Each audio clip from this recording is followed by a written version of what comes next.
Seja bem-vindo ao Papo Primata número 5 sobre primétodos. Hoje estamos aqui com Vitor Vida. E aí, pessoal, tudo bom? Carlos Schirmer-Schwab. Olá, meu povo, tudo bom? E eu, Rafael Berloffa. Muito bem, a gente hoje vai contar um pouquinho sobre os nossos causos, o nosso caminho de como a gente faz design, né? Desde antes da Primata até os dias de hoje, como na nossa vontade de desenhar qualquer tipo de produto, seja ele físico ou digital, a gente teve que imergir no mundo do meta-design, estudar bem a fundo metodologias, né, de como fazer design, ou o design do design, né, como você planeja, a forma como você faz projetos, e explicar um pouquinho por que isso foi tão importante na nossa trajetória, tanto na hora de aprender a cobrar melhor por projetos, porque os métodos são muito importantes para isso, e foi por aí que a gente teve que começar a estudar eles mais a fundo, mas também aprender a planejar projetos tão diferentes até o ponto em que a gente formula um jeito bem próprio e peculiar de trabalhar, com um set de ferramentas bem peculiar, algumas criadas por nós, algumas estudadas e vindo de grandes livros, mas o que é interessante é que permitiu a gente criar uma abordagem que ela não é útil só para a gente, né, só para os projetos que a gente tem que resolver, mas também permitiu que a gente pudesse aplicar essas metodologias, esses processos de projeto para programas de aceleração de startup, de inovação aberta, e principalmente fez a gente aprender a ser mais um guia no projeto do que tentar ser o herói superstar que resolve tudo, né, mata toda a bola no peito e quer resolver tudo, uma forma um pouco mais contemporânea de fazer projeto. Mas vamos do começo, né, meus senhores? Vamos lá, vamos contar sobre o começo de tudo, como eram os primeiros métodos e como foram os primeiros jeitos de fazer design que a gente construiu.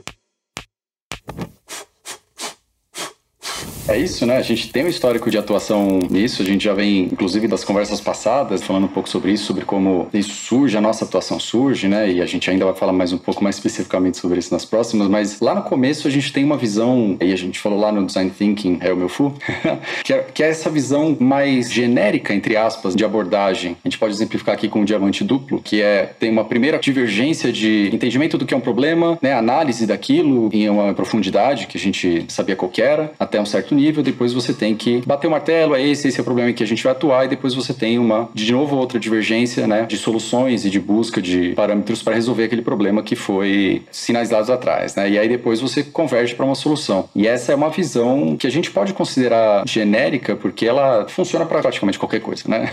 E a gente tinha um problema que era como isso acontecia de fato, né, como é que a gente podia atuar minimamente ou mais detalhadamente, né, a gente sempre teve essa visão, de novo, mais genérica, mas como é que a gente chegava do começo ao fim, né, com mais clareza nesse sentido, né? A gente tinha o problema de demorar demais, eram divergências muito grandes e convergências muito grandes, muito demoradas. O primeiro pensamento, né, de análise de métodos, acho que foi esse, né? Por que a gente trabalha assim? Por que a gente segue isso dessa maneira, já que isso demora, já que, né, a gente traz resultado, mas chegava a ser penoso, né, em alguns casos. Então acho que a gente pode falar um pouco desse início seguindo esses parâmetros, né? Até porque, muitas vezes, quando a gente seguia essa formatação genérica, que era uma coisa muito difundida na escola, no começo, e quando você não tem uma boa equipe trabalhando de fato no projeto, a gente não chegava, né, Vitor?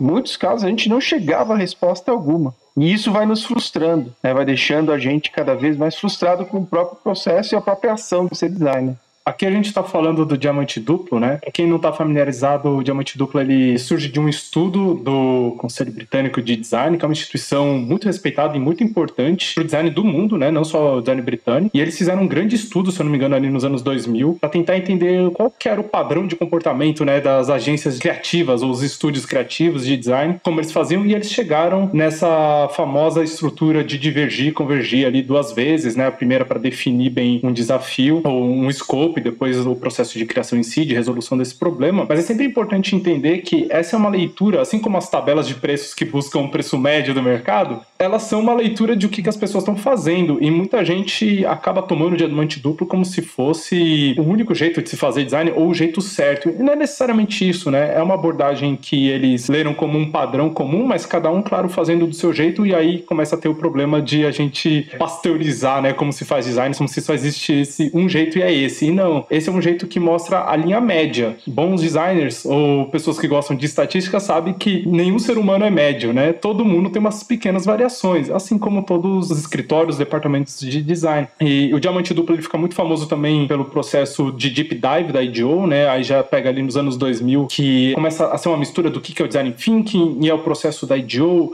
mas o design thinking ele é um sistema de fazer design, de resolver problemas, né, em âmbitos fora do design em si, né? Porque o design ele faz projeto, ele ele só faz o thinking na hora ali, né? E aí começam a misturar essas coisas e não fica muito claro, mas o Deep Dive da IDEO, e aí dentro do que o Vitor falou, vem aquela proposta de fazer uma imersão gigante, né? Vamos ficar aqui 2 meses, 3 meses fazendo uma pesquisa, indo na casa das pessoas, entendendo tendências. A gente aprendeu assim na faculdade, né? Acho que os 3 aqui que somos formados em desenho industrial, design de produto, a gente aprende dessa forma, só que a gente começa a descobrir que esse formato ele é complicado de lidar. Não é verdade? Porque não é todo mundo que quer pagar uma equipe ali de especialistas dedicada a 6 meses para resolver um problema, ainda mais nos dias de hoje, né? Para resolver um problema que talvez ele esteja diferente daqui a 8 meses. Então, até você lançar a solução, o cenário mudou. Até no cenário de bonança financeira, a gente começa a fazer os questionamentos que precisam ser feitos nesses processos, porque muitos deles são outros cenários, econômicos, culturais. Muitos desses processos que a gente digeriu, né, e tentou entender e tentou espelhar nossa rotina, a gente enxergava assim lugares que tinham equipes dedicadas a certas ações, coisas que eram praticamente impossíveis e não seriam absorvidas de forma alguma no mercado nacional. Um cenário fora da realidade, ainda mais quando a gente está falando de projetos no Brasil, né, e que não tem essa fartura financeira, né, que às vezes esses métodos vêm todos do norte do globo, só para lembrar, né, vêm de lugares muito ricos como o Reino Unido, como Califórnia e Alemanha. No Brasil a coisa nem sempre é diferente em todos os contextos, né, feliz é quem consegue aplicar esses métodos à risca. Mas a gente teve até a nossa versão, né, Vitão? Deve lembrar desses tempos do diamante triplo que a gente propõe. É exatamente isso. A gente tem uma necessidade de atuação que é abrangente e que é múltipla, né? E a gente não pode se dar o luxo de usar algo pronto, né? Algo que é uma receitinha de bolo, ainda mais uma receitinha de bolo que ela é genérica, né? Então, a gente tem vários níveis de problema aqui, né? Genérica importada. Isso, genérica importada. Então, de fato, com o tempo, a gente foi vendo a necessidade de ter que fazer adaptações, ter que fazer adequações. A gente vai falar um pouco disso, né, de como a gente começa a construir, né, como a gente vai adquirindo informações e conhecimentos sobre métodos de uma maneira geral para finalmente chegar primeiro nesse proto, né, que era o nosso diamante triplo, né, e aí a gente vai moldando isso, né, com várias dinâmicas, com vários microdiamantes, e a gente passa a olhar, a abordar isso, né, em um novo nível de entendimento de método, de metodologia mesmo, de apontar cada passo que vem depois do outro e por quê, né? Então, isso começa a ficar muito grande. E a nossa atuação com o nosso próprio produto, né, que é a metodologia, aí sim ela começa a ficar interessante. Muita gente talvez se identifique, né? Quem tenta fazer o planejamento de projeto e pega aqueles livros maravilhosos que são livros de cabeceira pra gente, né? Tanto livros de meta design quanto o One-on-One Design Methods e outros livros do tipo, né? De design de serviço. Tem muitos livros de ferramentas muito bons. Tem um monte de plataforma hoje online que você busca, né? Miroverso, até uma dica que depois a gente vai dar, são algumas desses bancos de ferramenta que a gente ainda consulta, a gente adora esses bancos. Mas a gente começou a fazer uma lista que era assim, o processo correto de design, segundo o que me ensinaram ali na faculdade. Para eu executar isso, eu vou ficar 3 meses longe, o cliente não vai saber o que está acontecendo direito, eu vou aparecer para ele com grandes descobertas, porque eu fui o navegador ali dos mares indescobertos e eu cheguei aonde ninguém nunca chegou, e aí eu vou trazer a verdade para eles, e aí volta aquilo lá de ser o herói, ele vai para a batalha e volta como um herói com a cabeça do monstro, e aí a gente via que não dava muito certo, porque aí o marketing queria outra coisa, a engenharia precisava de outra coisa, aí a gente sumia mais 1 mês para trazer o design, aí não, mas eles queriam daquele jeito, e eles esqueceram de mandar um arquivo com a identidade da marca. Isso era uma prática até de demanda de mercado mesmo, né? Eles esperavam que isso acontecesse em algum nível. Toma aí, designer, resolve aí o meu problema. E aí você não tinha opção, você tinha que sumir, né? E não entregar, né, algo que fosse coerente no fim. E mensurar isso, né? Mensurar o problema em relação à equipe que está sendo contratada, já começou a perceber, né? Que às vezes não era a equipe certa, mas era um problema que o design podia resolver. Então, antes da própria condição de aplicar uma metodologia, a coisa já vinha, assim, aquela bola que tá meio murcha, né, e meio com efeito, indo pro gol, e aquele goleiro falou, meu Deus, o que tá acontecendo aqui, né? Então, esses alinhamentos iniciais de projeto, que pra gente é a espinha dorsal, se não acontecer, eu acho que o projeto não consegue chegar a um ponto que a gente tá tentando explicar nessa live de hoje. Só um disclaimer aqui, o diamante triplo, quando a gente desenhou ele, né, tinha um viés muito mais na época de desenho industrial, né, porque é a nossa origem, depois a gente também adapta ele para o design de produtos digitais, mas ele não é o diamante triplo que ele é até famoso pelo Medium, né? Que algum pessoal já elaborou. Ele era algo bem peculiar nosso. A gente está falando ali de 2014,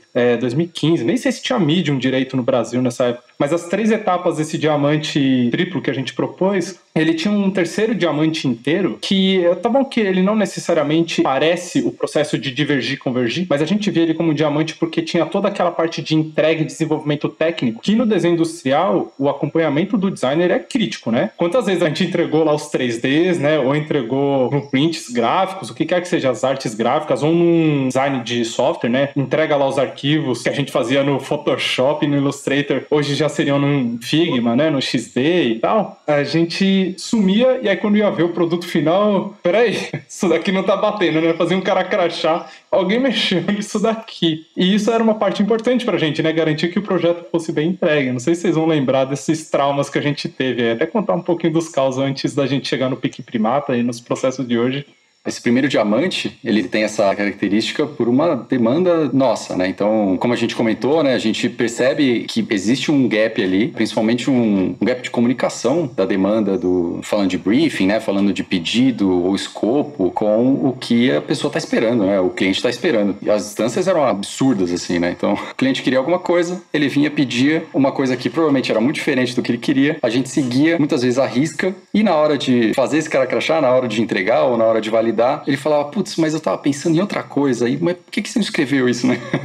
E existe um problema de comunicação inicial muito grande, ainda existe, tá? A gente criou mecanismos, né, ou desenvolveu mecanismos juntando um monte de conhecimento para tentar diminuir esse gap, né, para tentar não deixar essa expectativa tão defasada, né, com relação ao que estava sendo entregue. Só voltando nesse diamante triplo, né, a primeira fase ela é muito parecida com a padrão, né, a de imersão que chamam, a gente gostava de chamar de cavucar, por causa da nossa analogia ali com as pedrinhas.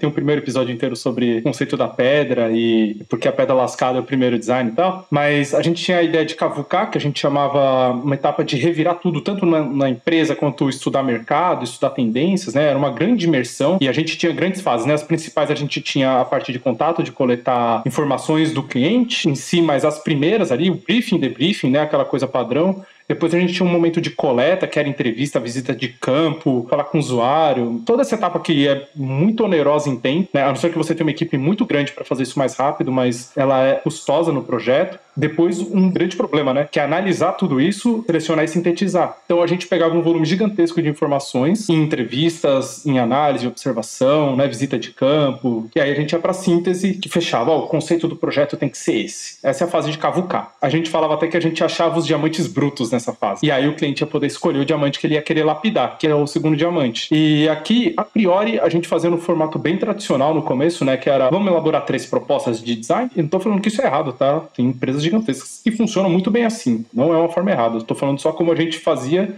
Hoje a gente faz um pouco diferente por aprendizado e trauma. A definição tá ok. Tivemos aprovação, ajustes, o que quer que seja. A gente começava a lapidação, que era gerar muitas ideias, e aí a gente sempre via 2 caminhos. O primeiro é o ideal, né? Vamos testar essas ideias, que é o caminho que a IDEO sugere, todo mundo sugere. Que a gente sabia que era muito difícil de executar isso, né? Ninguém queria testar nada. Na melhor das hipóteses, era um focus group, o que significa que é a pior das hipóteses, porque o focus group é a pior ferramenta que existe para se analisar, né? É um grande jogo político, Game of Thrones do Design Review.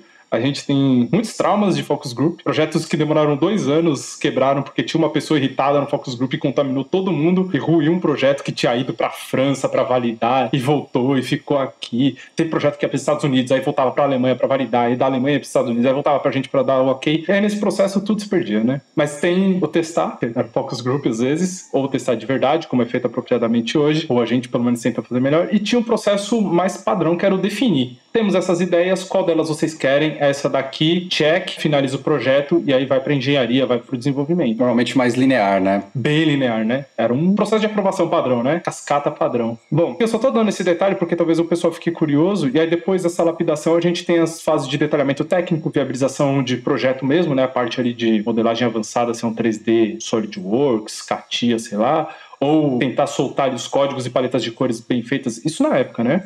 Um material bem feitinho pro pessoal de desenvolvimento, e aí era acompanhar projeto, fazer teste de tryout, ou seja, tá ficando assim, o que precisa corrigir, são grandes reviews até lançar, e aí, enfim, lançar. Só que essa etapa de entrega, ela às vezes demorava 8 meses. O projeto sumia, ia pra China. A gente nunca mais... É bom você falar sobre isso, porque assim, 8 meses era o padrão, né? Os casos dos projetos que a gente vivenciou quase 2 anos trabalhando, a gente já não acreditava naquele trabalho. Aquela proposta pra gente, em 2 anos, as coisas mudavam tão bruscamente que o projeto que estava ali indo trabalhar, por essa morosidade desse processo, né? A gente falou, nem o que a gente tá aqui incubando e tá semeando aqui não tem como frutificar. Pra gente era muito nítido, eu não sei pra quem estava comandando o projeto do outro lado, mas a gente sabia que aquilo ali não ia ter uma vida tão longa, o quanto que a gente desejava, o quanto que a gente queria impactar, o quanto que a gente queria trazer de inovação ou trazer de olhar sobre esse produto.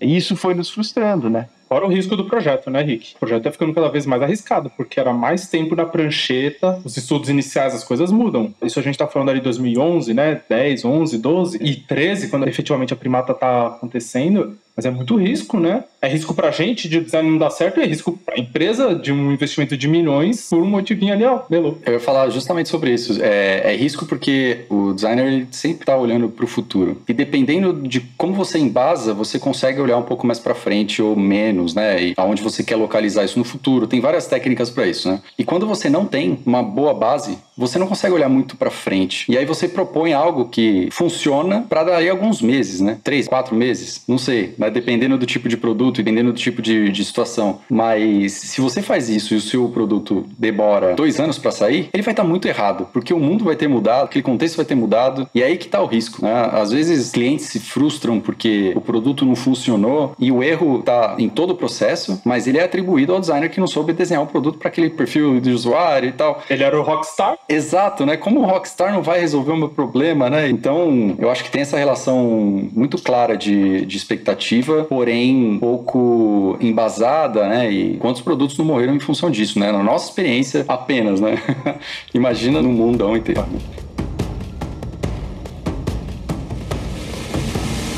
Mas eu vou usar um termo aqui que é pesado. Desmoraliza o profissional do design. E eu muitas vezes me senti muito desmoralizado. De falar assim, cara, não é possível que é dessa forma que as coisas funcionam. Então eu acho que também fere aquele ego, não aquele egocentrismo de pavão, né, de sair querendo, mas é aquele ego de você falar assim, pô, não é possível que as minhas capacidades não vão ser atingidas, eu não vou conseguir eu mesmo também ter uma evolução e aprendizado dentro desse projeto, por motivos que facilmente dá para encontrar. Então a gente se dedica mais aos processos e menos aos projetos e começa a moldar uma maneira, né, de se fazer design. Exatamente. Só um comentário completando o que comentou. A gente tem uma relação de trabalho mesmo, de expectativa, quando a gente vai contratar, não a gente, né, mas quando se vai contratar um designer, que é o portfólio. E como é que você vai construir um portfólio se você perdeu o tracking, perdeu os seus produtos não funcionam, né, por uma questão que não é culpa do designer naquele caso, né, em muitos casos, às vezes é, tá, mas em muitos casos não é. E como é que você vai construir, né, uma base de apresentação de si próprio, né? Então, isso faz parte do desmoralizar o profissional, o designer como profissional. Mas, voltando à parte boa, a gente tem uma maneira, existe um alento sim, e tudo isso que a gente falou até agora foi base, né, e foi lenha para essa fogueira que foi a gente buscar uma maneira de resolver isso, né, a gente não aguentava mais trabalhar dessa maneira. Exato, e essa maneira ela é muito simples, né, é o que muito designer deve encontrar, ele sabe que ele tem 85 ferramentas que ele precisa passar para fazer o projeto perfeito, mas se ele conseguir executar 12 ferramentas, 10 ferramentas no projeto todo, ele vai ficar muito feliz. Se ele conseguir um workshop, já ganho. Se tiver 2 workshops, esse cara tá em êxtase, né? Então, adaptando esse formato que hoje a gente chama de trilha, né? Que é um formato bem completo ali de fazer design, que ele ainda é um jeito de se fazer design, mas ele é um jeito bem peculiar para contextos muito específicos e ele não é o único jeito. Eu acho que isso é o mais importante, né? A gente começa a ver que, principalmente no projeto do Hot Dog, né? Que é um amplificador que a gente fez para uma startup chamada Gato Preto Classics. Abraço pessoal da GPC aí que vive e todo mundo que comprava e era fã do amplificador lendário. Quando a gente pega o projeto do Hot Dog para fazer e a gente tem um prazo absurdamente apertado e a gente tá com sangue nos olhos para fazer aquele projeto, né? Porque ele tinha muita coisa bacana para acontecer. A gente meio que aborta a ideia de fazer essa trilha, esse processo assim e fala, vamos testar de um outro jeito, vamos hackear isso. Nessa época a gente ainda não tinha contato com o Design Sprint. A gente vai explicar como a gente chegou no Design Sprint, que é muito importante para os nossos estudos metodológicos, para mudar como pensar, mas a gente hackeia esse processo inteiro para fazer ele rápido em 2 semanas. semanas a gente estava com um design montado. E um design que ganhou prêmio, né? Não foi um design bosta, o que é sempre muito importante. Um design que funcionou tecnicamente, foi viável, a gente fez logo, a gente fez embalagem, a gente fez o produto. Em 3 semanas a gente estava com um design validado ali para começar a produzir. E design de produto industrial, né? Um amplificador de guitarra. E aí a gente começa a ver que, putz, será que a gente vai ficar seguindo esse jeito assim? Ou a gente começa a respeitar o que o cliente está falando? Tipo, o cliente está falando, eu só tenho esse prazo, eu tenho 1 mês. Por que eu vou tentar fazer uma coisa que precisa de 3 meses, 6 meses, caber nisso? Por que eu não desenho uma ferramenta que faça do jeito que a vida mostrou pra gente que era? Tem uma peculiaridade, principalmente nesse case que você comentou, do hot dog. É muito importante lembrar que é um case de desenho industrial. Isso significa que é um objeto físico que tem uma estrutura que vai precisar ser desenvolvida com engenheiros, tem todo um processo que vem depois disso que realmente precisava estar muito concreto e nesse tempo que se tinha, né? Então, parte disso é como é que a gente consegue criar, sim, ferramentas e, com isso, criar mecanismos específicos, né, pontuais ali, para garantir que isso saia direito, que não pode não sair direito nesse caso. Se não sair direito, você quebra toda uma estratégia de business mesmo, de negócio, de construção de negócio, tal. Então, só mais um argumento para essa construção, né? Lembrando, né, que a gente sempre teve, então, esse senso de urgência no projeto e saber filtrar essas urgências, né? Então, se cortou o joelho e ele tá sangrando muito, se você pega o procedimento default, né, talvez aquela pessoa tenha um problema que ela não pode sangrar tanto, mas até você descobrir, ela já morreu. Eu tô usando aqui uma coisa bem drástica,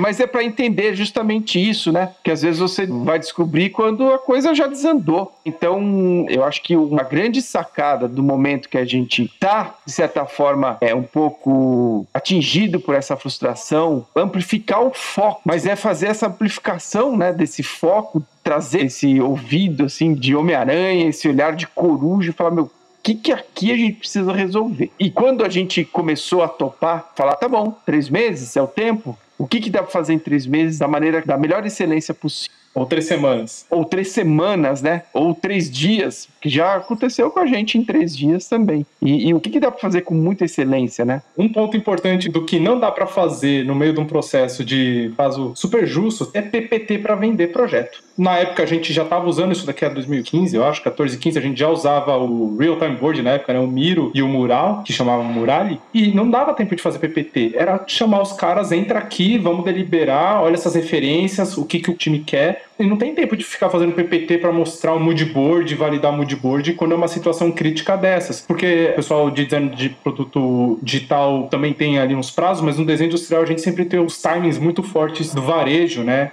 Os tempos do ano. Isso daqui tem que ser um presente de Natal, um presente de Dia das Mães, das crianças, ou alguma coisa de carnaval, de ano novo, o que quer que seja. Esses timings, essa sazonalidade é muito cravada, e isso é um problema no desenho industrial, porque realmente se o design atrasa, encavala todo mundo, o cronograma de todo mundo vai pro brejo e você perde 1 ano. E a gente viu alguns projetos perderem 1, 2 anos, não por causa do design, porque a gente conseguia entregar no prazo praticamente todas as vezes, mas por causa do processo de validação e volta. Mas aí eu vou puxar agora uma história que o Vitão deve se lembrar, porque a gente tava juntos, tava eu, Vitão, Yuski e alguns amigos, a gente estava numa Campus Party lá em 2017. Começo de 17, acho que era fevereiro de 2017. E a gente já sofria com isso, né? Nossa senhora, como era difícil fazer projeto. A gente tinha acabado de fazer mais projetos, né? Inclusive digitais alguns, e tentando usar esses processos gigantes, e a gente ficava 1 mês longe. Lembrando que 2017 são 4 anos depois que a gente começou a Primata, né? Foram anos de espera até esse momento. Não dá spoiler que a gente vai contar essa história ainda. Bom, a gente tá lá na Campus Party, olhando lá palestras muito boas, né? Que eu me lembro até hoje do pessoal da Conta Azul, do time de UX. E aí tem uma palestra do Érico Fileno da Visa. E ela é muito legal, a palestra. Várias palestras da Campus Party, assim. Campus Party é milestone na vida, né? Você vai na Campus Party, coisas legais acontecem. E aí acaba a Campus Party e a gente tenta trocar uma ideia bem rápida ali com o Érico, que hoje é head de design, X e tudo que é importante no lado criativo da Ernst Young. Mas na época ele tava na Visa, que patrocinava inclusive o evento, e a gente fala pra ele dessa nossa dor, esse sofrimento. E aí ele fala pra gente, né, Vitor? Ele dá o remedinho. Ou uma inspiração boa, né? O que ele falou foi: vocês já ouviram falar disso aqui? Olha o Design Sprint. Testa isso. Esse processo vai trazer uma luz pra vocês. vocês. E a gente aceitou e falou, beleza. Que a gente já tinha escutado do Design Sprint, só que a gente ainda não tinha testado. A gente viu que era um processo express e tal, mas a gente sabia que não. O esmero, o prumo, o cuidado, o preciosismo, o perfeccionismo do designer. E aí, quando ele falou, a gente, tá bom, vamos pra lá, vamos testar isso aqui. Eu acho que teve um momento de muito preconceito com métodos que fugiam da maneira que a gente trabalhava, apesar da nossa dor, né? Pra mostrar como isso estava incrustado na nossa mente, né? Essa maneira de trabalhar, ela machucava a gente. E aí, quando alguém vinha propor alguma coisa diferente disso, né? Ou nova, e a gente falava...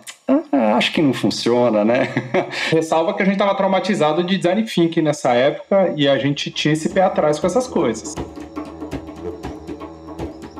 Bom, aí a gente entende Design Sprint, vai ler o livro, a gente compra o livro, a edição que a gente comprou tá aqui atrás até hoje lá e volta e meia a gente dá uma revisada nele. E para quem não conhece o Design Sprint, ele é uma proposta do Google Ventures, feita pelo Jake Knapp. A essa altura, assim, é muito fácil encontrar Design Sprint. E ele tinha uma coisa muito importante para contar nesse livro, que era como eles faziam no Google Ventures, que hoje chama só GV, aliás, em uma semana que eles tinham com uma startup que estava sendo ali aportada, né, pela GV, como que eles conseguiriam validar que essa startup ela merecia esse capital, ela tinha potencial de crescimento, porque eles estavam fazendo uma validação das startups aportadas, né? Ou pelo menos um preparo ali para ver se funcionava. E nessa uma semana, ele usa um processo que ele já tinha usado em projetos anteriores, se eu não estou enganado, tipo Gmail, Hangouts, alguma coisa assim. E ele constrói esse livro, né? Sobre como em uma semana você testar ideias. Isso é muito importante, testar de verdade as ideias, validar essas ideias. Tem uma proposta de agenda, o livro é muito gostoso de ler, né? É um livro super agradável, tem um monte de versão de design sprint por aí. E aí a gente, que já tinha o conceito de sprint, a gente já conhecia o conceito de sprint por causa do Scrum, né? Que a gente já estava estudando já há um tempo sobre agilidade, mas a gente começou a ver como isso se aplicar direito no processo de fazer design, né? E foi um momento ali de mind blow de verdade, né? Eu lembro ainda da sensação, sabe, da cabeça crescendo, assim, e você conseguindo ver mais luz no ambiente, é uma coisa meio bizarra. Tem uma característica legal, que é a gente sempre tinha, né, antes desse momento, a gente olhava para um processo de resolver problemas em uma semana. E a gente era contra isso porque a gente não trabalhava dessa maneira, né? Você não consegue resolver um problema em uma semana. E aí, acho que depois da leitura, depois que a gente emergiu nisso, a gente viu que era um processo de validação de produto em uma semana. E isso chamou muito a nossa atenção. De uma maneira que, peraí, a gente precisa olhar isso, porque a gente faz produto. E a gente tem que fazer produto rápido.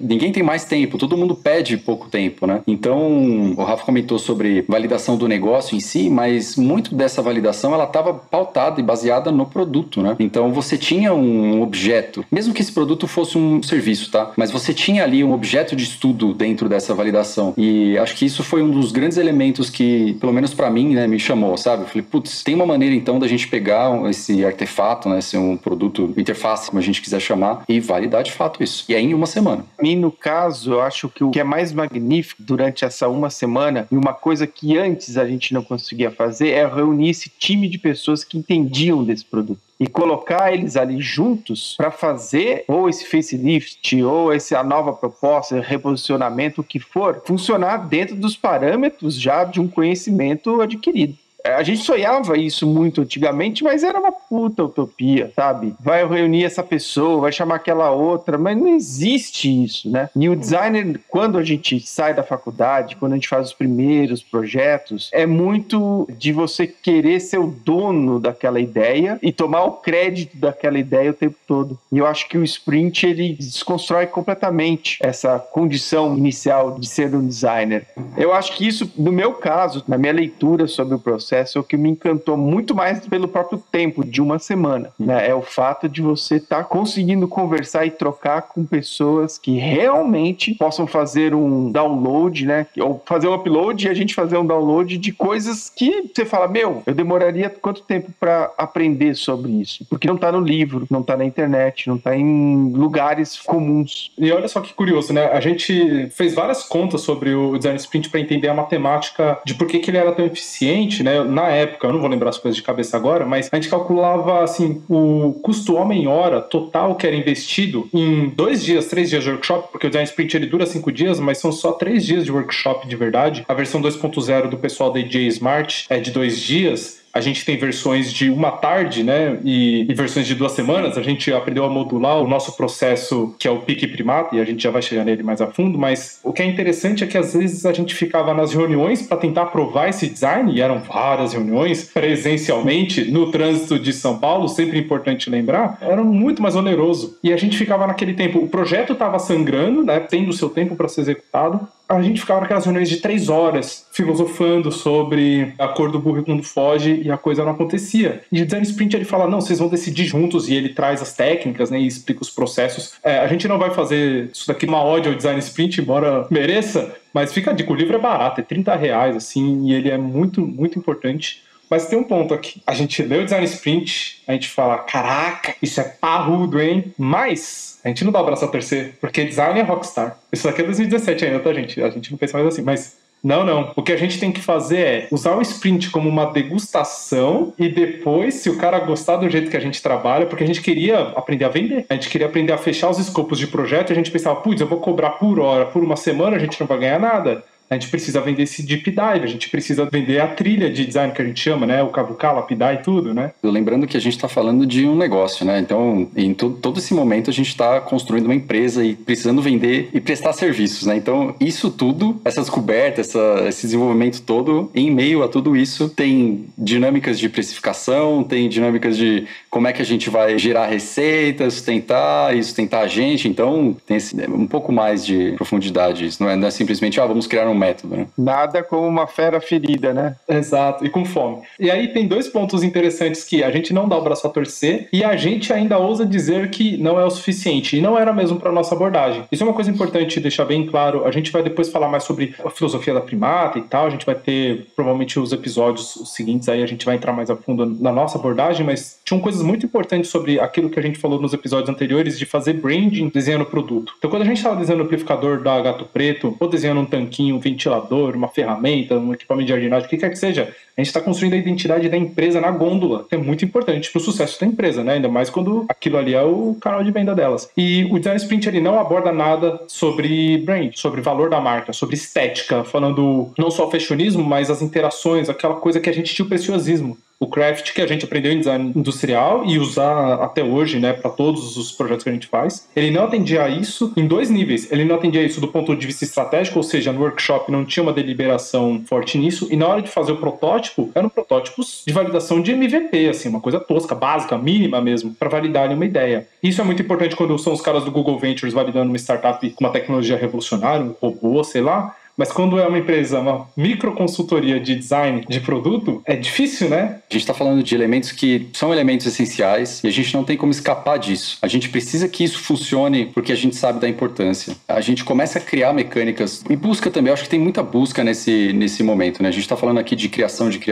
Lembrando que a gente não cria nada sem ter referências e sem ter uma base de pesquisa e tal. A gente precisa sempre olhar para esses parâmetros, né? E como é que o branding de fato atua e como é que a gente poderia fazer essa adaptação com mais precisão, principalmente nesse início. E aí eu retomo uma fala de início que é como é que a gente aproxima a expectativa de fato do resultado, principalmente pensando em business, em negócio, mas muito mais em relação de usuário com o próprio produto, né? Tem uma gama grande de razões, né? Porque a gente precisa trazer esse elemento, né, estrutural para o começo do processo. Uma coisa que a gente faz, assim, depois que a gente mostra essa degustação, né, a gente pensa que o Design Sprint vai ser a degustação e depois a gente começa a ceder para, aí sim, né, criar o Pique Primata efetivamente e construir essa metodologia que é a que a gente usa hoje. A gente tem a primeira versão do Pique com uma proposta mais ousada, que eram 2 semanas de escopo. Uma semana de workshop, porque a gente traz ferramentas do Branding Sprint, que também tem lá no Google Ventures, é um sprint só focado em uma estrutura mínima da marca, né, valores, apelo estético, um posicionamento estratégico mínimo e tal. A gente traz mais ferramentas e a gente faz uma semana de estratégia, sendo que a gente tem esse padrão até hoje, né, essa lógica que é receber a equipe, entender a visão da marca, aí a gente vai entender quem são as pessoas que estão envolvidas no projeto, a gente vai ver se o mercado está atendendo essas pessoas e se a visão da marca se adequa ao que o mercado fala. Aí a gente vai sintetizar tudo em referências e inspirações. E aí, na sexta-feira da primeira semana, a gente desenhava a solução. E nisso a gente ganhava 4 dias para construir um protótipo de maior qualidade, seja ele o que for. Era um protótipo que era um render muito bonito, as telas ali de usabilidade para testar na época no XD da vida, ou é desenhar um fluxograma, o que quer que fosse, né, que a gente ia desenhar. E esse é o primeiro escopo do Pique Primata, né, é falar, não, o design sprint é muito legal, a gente tem um design sprint próprio, que para atender o que a gente queria atender, ele demanda de 2 semanas, a gente tentou fazer menos, gente, mas aí a gente fez ele ficar em 2 semanas, o que era legal porque onerava só uma semana da equipe, e a segunda semana a gente conseguia até modular, né, 1 semana, 2 semanas, 3 semanas de prototipagem no máximo, mas dava um respiro maior, com gates e interações, porque as pessoas não estavam ainda com a cultura, e ainda não estão no geral, né, com a cultura dos sprints bem absorvidas em todas as corporações do Brasil, elas não estão nos melhores lugares, mas o pessoal ainda está aprendendo isso. Além de você, assim, extrair 1 semana de uma equipe de segunda a sexta-feira, em muitos casos nós percebemos que era uma missão impossível. Nenhuma equipe conseguia. Eram raras as equipes, então a gente já fez, né, o design sprint fragmentado, uma segunda, numa terça, aí na outra semana, segunda, terça e quarta, para compensar essas coisas. Mas a gente viu que, por isso que eu falei no início, né, que a gente precisou pegar essas metodologias, entendê-las e contextualizá-las dentro do panorama nacional. Até mesmo que você está falando assim, por uma questão de agenda, mas há também uma questão de cultura e resistências. Não que a gente não encontrou resistências. Uma fábrica é bem diferente de uma startup. Uma fábrica é completamente diferente e as promessas que acontecem num acordo, elas não se cumprem durante o processo. O que a gente fez ali no acordo inicial? Olha, precisamos fazer tais coisas. Passa todo o roteiro da semana e a gente vê que as coisas, por diversos motivos, e não cabe a gente aqui abrir o que é, o que não é, mas por diversos motivos, eu acho que daí entra nesse contexto cultural mesmo, desse deep work dentro de uma semana de trabalho, pensando em desenvolvimento, as coisas não acontecem, não funcionam, memórias ficam, coisas que estavam engatilhadas da terça-feira para quarta-feira, elas são interrompidas, tem um final de semana, e quando volta, muda a decisão que tomou. Então é muito, mas muito difícil você falar assim, bom, eu ligo o sprint, agora eu vou sair tacando o sprint em todo mundo e vai dar certo. Tá bom, faça isso lá no Vale do Silício.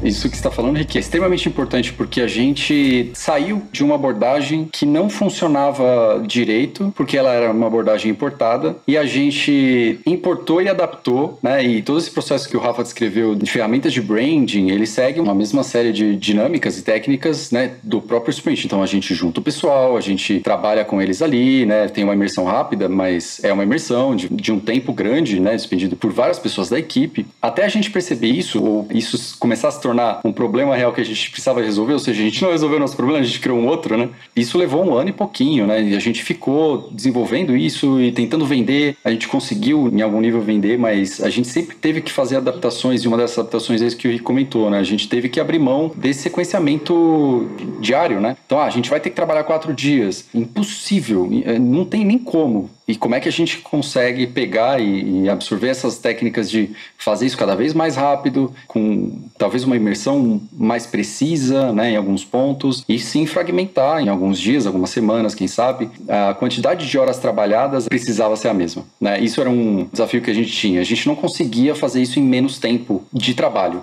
Mas o tempo de horas trabalhadas precisava ser o mesmo. A gente precisava daquele tempo para emergir, para entender branding. A gente precisava entender os valores. A gente precisava traduzir aqueles valores minimamente. E sempre com as pessoas. Eu acho que esse foi um dos pontos centrais da gente resolver um novo problema que a gente tinha criado. Não dá para fazer mais em 2 semanas direto, a gente vai precisar fazer isso em mais tempo, né? No final das contas, virou um bom problema porque a gente tem a ideia de design centrado em humanos. Eu desenho um artefato, né, um app, um software, um serviço, um produto físico, o que quer que seja, uma embalagem, um móvel, e aí eu testo isso com as pessoas. Por que não fazer a mesma coisa com o método? É claro que é um pouco mais delicado. O negócio está em jogo, literalmente o negócio está em jogo. Mas quando a gente começava a ver que a gente estava pedindo sempre 1 semana e as pessoas, putz, 1 semana eu não consigo, eu consigo 3 dias. Isso várias vezes aconteceu. Não, eu consigo 2 dias. Putz, será que a gente consegue bloquear 1 semana só à tarde? Ou seja, a gente começa a modular as ferramentas, né, e construir os canvas. Nessa época a gente ainda não estava com os canvas tão avançados, né? Hoje a gente tem algumas dezenas de templates ali, né, worksheets, como quiser chamar. Mas a gente começa a ter que modular o Pique Primata para os cenários em que ele não ia ser aplicado na plenitude. Isso é legal porque é a validação do método. O meta-design, ele não fala sobre você ficar validando necessariamente o método, mas ele deixa entender que você tem que desenhar ele de um formato, e aí a gente traz a premissa de validação ali, né, os sprints e os testes para o método em si. Então, quais ferramentas funcionam melhor? Quais ferramentas elas permitem que a gente hackeie o processo de branding ou de imersão na marca? Se ao invés de eu ter 6 horas com essa pessoa nesse dia, eu só vou ter 2 horas? Qual ferramenta ou como adaptar essas ferramentas para isso acontecer nesse tempo que eu tenho? E aí a gente começa a modular o pique, né? Principalmente do que eu consigo abrir mão. Eu acho que isso é mais importante. O que é uma... eu não gosto de usar esse termo, mas o que é uma gordura ali, né? O que está, de fato, sobrando, né? Nada sobra, tudo é importante, mas não para 2 dias, né? Não para um dia. Então a gente começa a criar essa dinâmica de testagem, né, e validações para aumentar essa eficiência, né, otimizando isso muito, né? E a consequência disso, que é uma premissa hoje, foi uma produtividade que a gente queria, a gente precisava ter isso. Isso foi uma consequência extremamente feliz, isso é extremamente produtivo. E a gente vai começando a usar isso, né, e tendo isso como um parâmetro finalmente. Eu acho que aí a gente consegue consolidar, mesmo em muito pouco tempo a gente está conseguindo ser produtivo, né? Eu acho que esse é um início aí de descoberta e agora a gente está começando a ter algo que realmente vai resolver os problemas em menos tempo do que o esperado, né? E mesmo atravessando os paradoxos, né? Pô, criamos esse Canvas, essa metodologia, legal, mas não vai rolar, porque a gente tem um outro cenário. Então, aquilo que eu falei no início da nossa conversa, desapega, meu irmão, minha irmã, tá bom.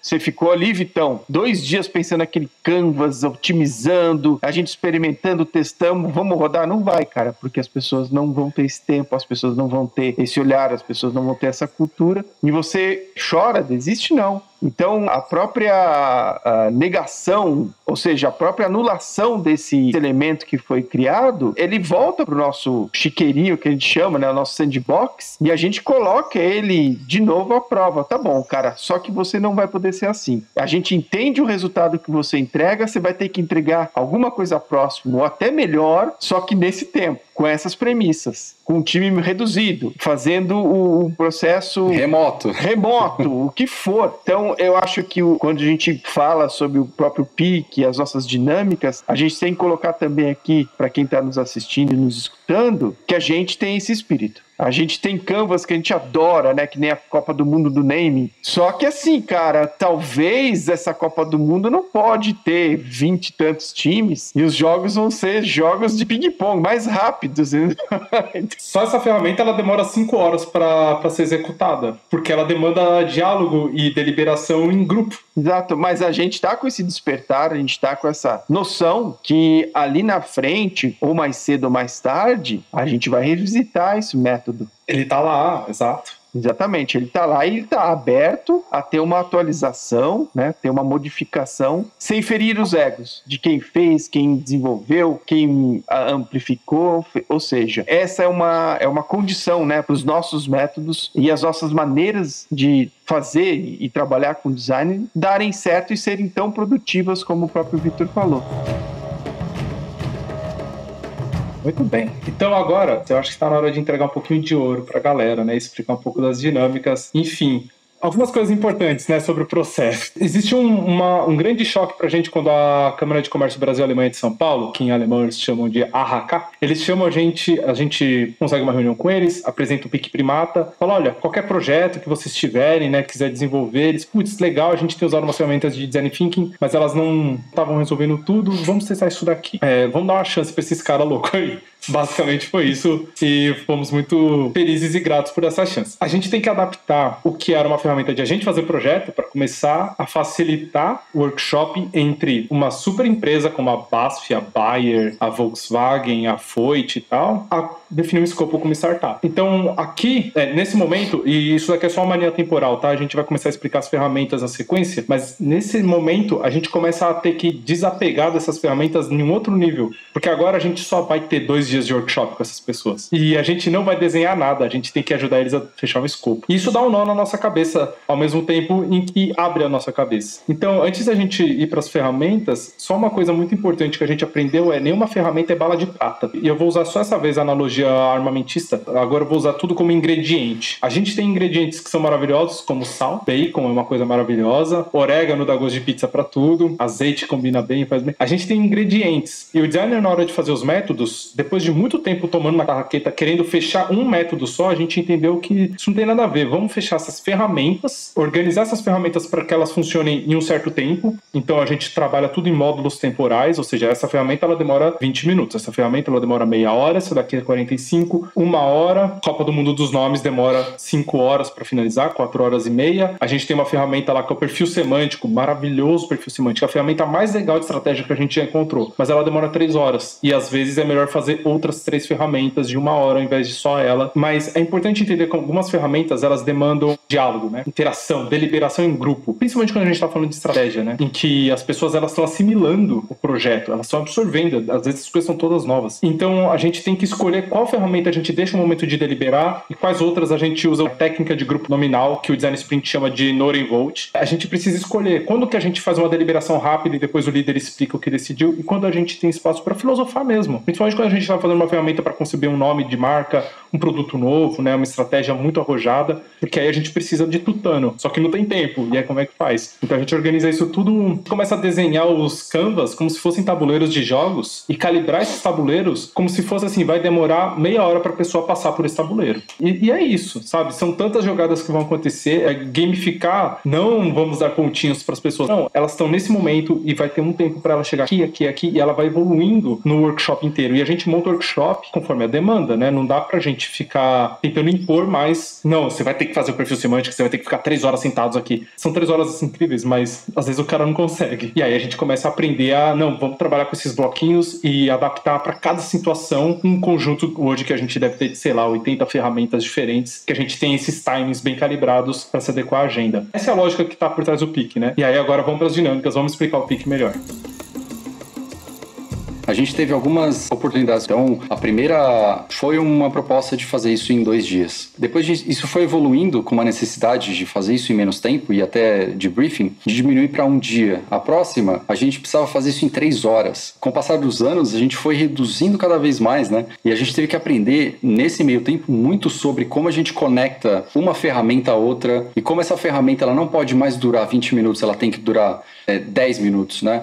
E tirar 20 minutos de uma ferramenta é o caos, né? A gente sofre muito porque a ferramenta que dura 20 minutos, ela não dura em totalidade sim, mas não é uma atividade, né? Ela está composta de um monte de microatividades ali, então a gente vai ter que começar a olhar esse micro cada vez mais imergindo numa ferramenta, ou seja, quando a gente está trabalhando numa ferramenta, a gente não está trabalhando no workshop em si, a gente não está trabalhando na gama inteira, no PIC, né? Como a gente está definindo, ou no processo todo, a gente está trabalhando em um momento. E muitas vezes esse momento tem 1 minuto, 2, 3 minutos, né? Então, esse nível de interação, eu acho que ele foi o grande momento de agora sim a gente consegue finalmente olhar para cada um desses micro pedacinhos dentro de uma ferramenta que está dentro de um escopo, né? Ou está dentro de um tema, que está dentro do workshop. Então, esses níveis de abstração, eles são muito importantes, né? E a nossa relação com isso melhorou. A sequência de qualquer processo ela precisa ser lógica, ela precisa fazer sentido para quem está absorvendo ou para quem está assimilando ela pela primeira vez, principalmente, né? Então, como a gente está juntando as pessoas e a gente tem o papel ali de facilitar a vida das pessoas atuando, facilitar como a informação vai chegar para elas, facilitar a informação que ela vai trazer e ela vai precisar passar. Então, a facilitação ela tem um espectro maior. Então, a gente tem que entender muito bem em que momentos cada uma dessas coisas vai acontecer. Então, a gente pode falar um pouquinho como a gente organiza esses temas, né? O primeiro, por exemplo, é um tema de chegada, as pessoas precisam aterrissar, as pessoas estão olhando e-mails e resolvendo problemas da vida, mas elas precisam sentar ali e falar qual que é o problema daquele projeto específico, né? Então, existem mecânicas para isso. Esse tem que ser o primeiro passo. A gente precisa fazer um onboarding. Você precisa entrar no avião, você precisa sentar, você precisa esperar o símbolozinho do cinto ligar. Você tem um processo ali que é... Sem ser uma dinâmica de oba-oba que não vai chegar em lugar nenhum. Porque isso é o que muita gente ficou traumatizada do design thinking, né? Como você faz esse momento de chegada, né, aterrissagem, ele ser produtivo também, né? Como que você faz isso? Saber onde que é a porta de saída de emergência, né? Também. Isso, né? Alinhar as pessoas, né, com o que elas precisam fazer. E aí, um primeiro passo imediato, e a gente vai sempre fazer isso, né? Acho que a gente tem que fazer isso adaptável e tal, mas Isso vem lá do branding, vem lá de como a gente vê projeto. O primeiro passo imediato é fazer uma imersão em marca, independente do nível que isso se dá, né? Nem que seja uma visão futura, né? Nem que seja qual é a sua intenção com relação a esse produto no mundo. A gente precisa desse alinhamento. E se a gente não tiver esse alinhamento, a gente não consegue atuar como facilitador, né? É assim como a gente não consegue atuar como designer quando a gente não tem um briefing minimamente presetado, né? E essas foram as duas primeiras, mas a gente tem vários temas, né? A gente pode falar um pouquinho sobre isso. O meu comentário é sobre esse onboarding, né? Uma coisa que não acontece em muitos casos, em muitos workshops e até em hackathons. Você deixar todo mundo numa página parecida, todo mundo vibrando na mesma condição, né? Expectativa. Isso a gente faz muito, né? Inclusive com uma coisa que eu acho muito engraçada que a gente conta na hora do workshop. A gente fala, olha, vocês vão passar o dia ou a hora ou as 3 horas de muita coisa estranha. Vão acontecer coisas estranhas aqui. Então, não se sinta acuado, não se sinta uma pessoa fora aí do rolê, porque a gente vai entrar nessa calibração de viés, deixar essas expectativas alinhadas, deixar essas ansiedades um pouco parametrizadas, se assim a gente pode dizer, né?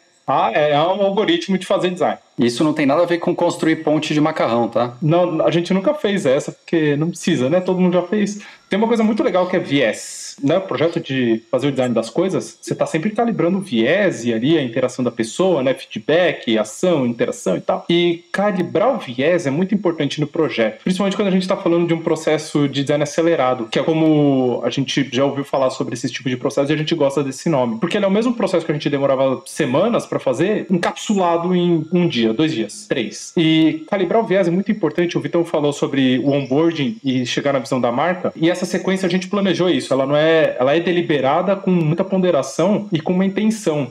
Tem 2 coisas que são importantes saber, né? O como você vai percorrer e onde que você quer chegar com esse workshop. Então, o workshop ele é sempre adaptado com o output, né? Ou seja, aonde a gente vai chegar, o que a gente vai ter no final desse momento em que todo mundo parou para fazer uma coisa juntos. Às vezes é ter um desenho de uma agenda, às vezes é ter os sketches de um produto, ou ter a lista de requisitos de um app, depois a equipe de design resolve como atender e a gente adianta logo para começar a testar as ideias. Saber o objetivo é a primeira coisa para definir esse set de ferramentas. E calibrar o viés em como uma ferramenta vai interagir com a outra. Porque cada momento do workshop as pessoas elas estão conversando, interagindo, conversando um pouco, né? Normalmente elas estão mais lendo os post-its, as anotações ali no Miro uma das outras, mas de qualquer jeito. Quando a gente entende, por exemplo, a visão da marca, qual que é a proposta, e aí depois a gente vai lá e lê o que as pessoas querem, quais são as pessoas que ele quer trabalhar, né, que ele quer ter como usuários, clientes, consumidores, a gente já tá entendendo, ok, você tem uma visão e você tem umas pessoas que você acha que sua visão vai casar. Vamos olhar agora pro mercado e ver como o mercado atende essas pessoas. Opa, tem umas coisas que elas já estão fazendo, você tá só no mais do mesmo. Ou, olha, as oportunidades são muito específicas, você vai ter que ter excelência nesses pontos aqui e conseguir entregar 100% nesses outros, porque o mercado é muito bom nisso, mas eles não conseguem resolver isso.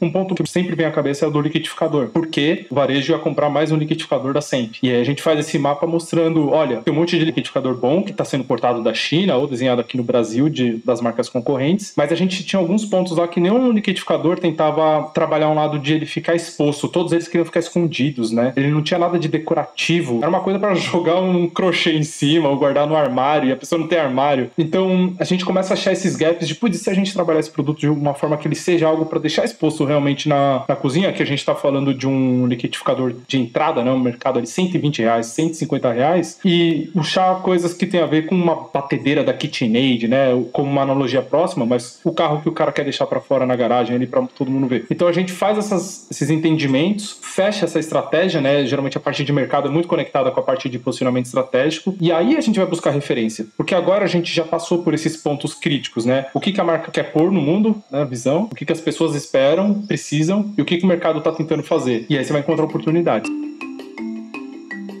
Fazendo uma analogia rápida, tudo isso que a gente falou agora é o primeiro diamante daquele diamante duplo que a gente falou no começo. Só que a gente faz ele no maior tempo possível, 4 dias, no menor tempo possível, em 2 dias. Exato, né? Mas você vê como a gente tem que chegar num micro, né? E cada um desses temas tem várias ferramentas, cada uma dessas ferramentas tem dinâmicas e tal. Então tem que trabalhar, né, nesse nível para conseguir entregar essa produtividade nesse tempo. A gente não consegue só olhar, vamos divergir, vamos convergir, né? Tudo isso que a gente falou agora foi uma divergência, né, grande e uma convergência grande, mas várias micro convergências, né? Ou divergências de convergências, né? Lista todos os concorrentes, escolhe quais são mais importantes. Lista os atributos de mercado, escolhe quais são os mais importantes. O diamante duplo, ele é mínimo diamantinhos, assim, é um dominó de diamantes. São fractais, cara. Eu gosto de entender como fractais. É exatamente essa analogia. E aí uma coisa interessante para quem gosta dessas dinâmicas, né, esses design sprints, algo que a gente aprendeu a fazer nas agendas, é calibrar o set de ferramentas que a gente vai usar para que eles não passem de 1h15 corridos, pra gente dar 15 minutos de pausa para as pessoas, elas esticarem as pernas, respirarem, tomar uma água, porque senão você fica naquele frenesi, vai começando a estressar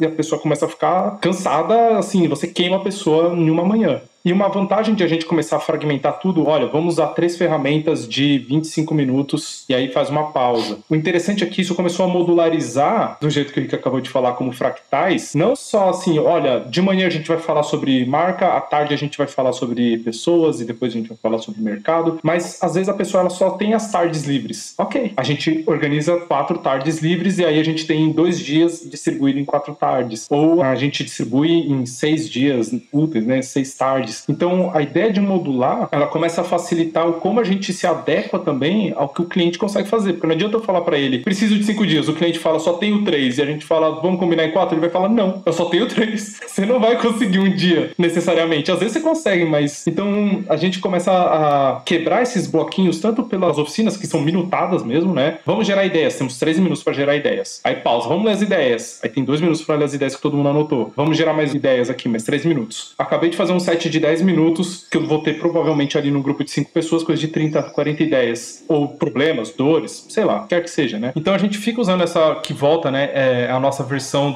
da técnica de grupo nominal, o Note and Vote. E aí é muito importante esse momento, que ele é crítico no processo criativo. Agora que a gente entendeu todo esse mapa estratégico, a gente verbalizou tudo que precisava ou dava para verbalizar, vamos ilustrar isso. Aí a gente traz direto a ferramenta lá do Design Sprint do Google, que ele é muito bom, que é Larindemos. Cada um traz 3, 4 referências, só que a gente usa ela de um jeito peculiar, né? A gente pede para todo mundo verbalizar o que tá vendo naquela imagem, porque a gente já teve coisas incríveis no Line Demos, né? E não só imagem, né? Essas referências, elas podem ser o que a gente quiser, dependendo da situação onde a gente tá, né? Em que contexto que a gente tá. Então, né, a gente já teve Line Demos específicos, né? E principalmente referências com termos, né? Então, é uma referência de termos, sim. Principalmente quando a gente tá falando de nome, por exemplo, né? Então, isso existe, né? Essa referência, ela não é só visual, isso é muito importante. Quando você está falando de um negócio, por exemplo, a referência imediatamente ela pode ser visual, porque às vezes é um site se apresenta assim, mas ali não está só o que você está vendo, ali tem um monte de micro parâmetros que a pessoa pode trazer. Que, por exemplificar, quando a gente trabalhou com um designer cearense, que é um cara fantástico, né, o Walter, da Teto, e no Larindemos dele, a gente pediu, né, a gente estimulou ele a trazer esse Larindemos, e teve um momento que a gente sentia ele no momento, assim, desconfortável. Aí ele não conseguiu, ele falou assim,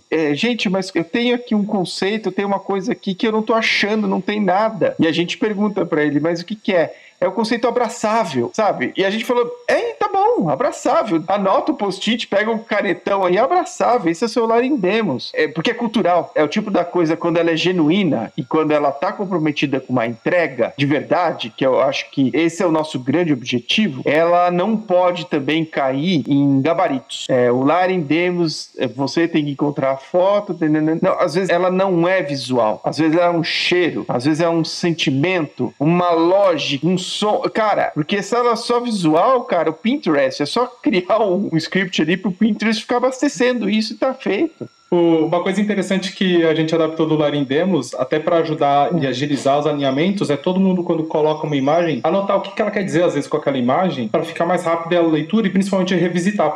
E aí aqui termina, né? A gente inspirou e aí tem todo um processo de criação. Algum dia a gente vai falar só sobre processos criativos especificamente, né? Porque aí a gente usa, tem Crazy Eights, a gente tem uma ferramenta que a gente adora, que é o octógono de ideias e tantas outras, mas esse momento de inspiração, você ter isso bem alinhadinho sobre o que eu tô querendo dizer quando eu coloco essa referência. Olha, eu coloquei aqui o meu chinelo, ou no próprio da Teto, né, na dinâmica deles, eles colocaram só o verbo, água de coco. Aí eles começaram a rir da gente, porque era uma outra dinâmica, né, parecida, ela é invertida, né, você verbaliza e depois ilustra, eles colocaram água de coco. E a gente começou a praia, ainda mais que era design cearense, tinha toda uma ideologia ali de você estar fresco, né, e arejado, tinha o arejado também na marca. Aí a gente encontra aquele post-it, começa a colocar essas referências, eles começam a rir, né, a equipe da Teto começa a rir, aí eles, não, água água de coco a gente tá querendo dizer da marca, a grife de moda, de roupa de praia e tal. E ficou engraçado, porque aí o mood board, ou pelo menos ali aquela parte que a gente tava ilustrando alguns conceitos, ficou diferente do que eles esperavam, mas conversando, porque afinal a marca água de coco também tinha essa abordagem e tal, né? Peculiaridades culturais são extremamente bem-vindas e potencializam essa fase do processo. Sempre. Eu nem vou explicar sobre team building, dá um Google aí procurando sobre team building, né? Tipo, times diversos. A gente já fez um monte de posts sobre isso, aliás. Monta um time diverso, equipe multidisciplinar, uma pessoa de cada setor, um cara de vendas, marketing, RH,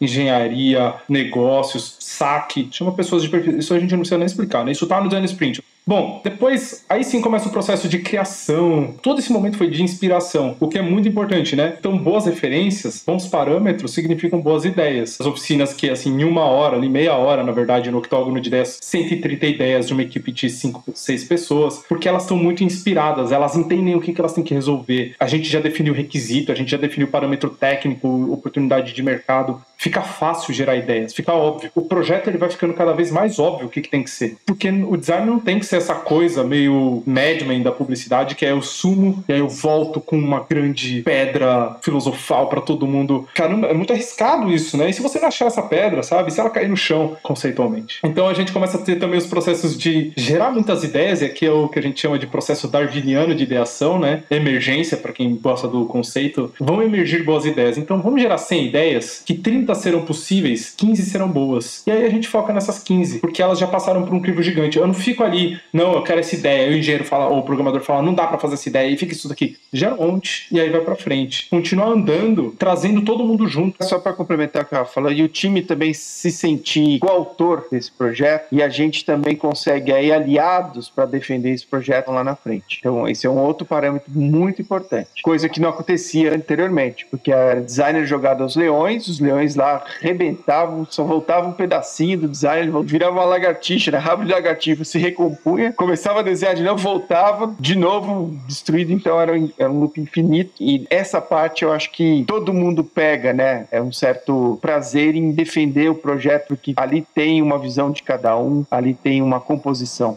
Eu acho que isso é muito interessante a partir dessa ótica. Vou até que dar um spoiler aqui, né? Aquela coisa de você chegar com 3 propostas, em muitos casos a gente chegou com uma. Dentro dessa lógica, a gente chega com uma boa ideia. Tudo isso que a gente comentou agora e mais isso que o Rick trouxe, que é a pessoa ela precisa se sentir coautora, isso faz parte de uma base da nossa abordagem em si, mas isso traz como materialidade para o método, né, ou para a metodologia, que é a experiência em si desse momento, né? Então, as pessoas que estão ali, elas vão ter uma experiência. Elas vão ser produtivas, e a gente já sabe disso. Elas vão ter um resultado no final, né? E elas já sabem disso. Mas, além disso, né? Como é que elas vão se sentir ali naquele momento? Né? Como é que elas vão se sentir em cada uma das fases, né? Das pequenas fases, das pequenas atividades? E aí a gente começa a pensar, será que essa pessoa vai ficar perdida? Será que essa pessoa vai ficar isolada? Será que ela vai querer expor as ideias? Então a gente cria um sequenciamento que está totalmente pautado pela experiência, além, obviamente, da entrega, né? Da produtividade. Porque a pessoa ela não pode se sentir em momento algum impotente, né? Ela não pode se sentir não parte daquilo, é para se sentir parte daquilo a todo momento, né? Então todo mundo dando ideia, todo mundo validando, todo mundo vendo a importância disso a todo momento. E tem uma característica interessante que é as pessoas vão ficar perdidas e a gente assume isso. A gente assume que as pessoas vão ficar perdidas. Então a gente já, né, acho que o Rick comentou sobre isso, vai ser estranho, vai ser caótico, não se preocupe, confia no processo. E parte disso é a organização visual dessas informações, né? Isso é uma, né, grande pauta pra gente, né? A gente tem uma relação com como a gente entrega o nosso produto, que é design, né, de uma maneira mais ampla, e tem vários elementinhos ali que são percepções, a gente trabalha estética, a gente trabalha simbologia, como as pessoas vão se sentir, o que as pessoas vão ver ali, a dificuldade ou não das pessoas...